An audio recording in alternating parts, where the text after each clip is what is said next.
Hello, and welcome to a video on how to change the password of your Coriolis device. So your first step is to press the down arrow until you see the word Configuration on your screen. Then you can press E, and you will be prompted for a password. The stock password for all Coriolis devices is all zeros, so you can just press E to confirm the current password. Now you should be looking at the Configuration menu. So you should see the words Flow Configuration on your screen. Next, you can press the down arrow until you see the words Change Password on your screen. Now press E to enter this submenu.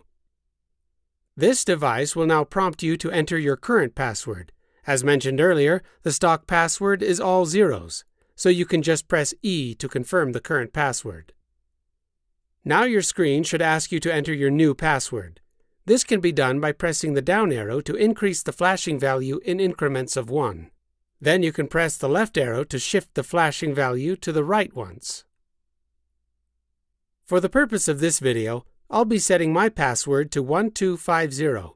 So after inputting your new password, you can press E and the device will prompt you to re-enter the new password. Once you've confirmed the new password, the device will state that it has successfully saved the new password. This concludes this video on changing the password of your Coriolis device.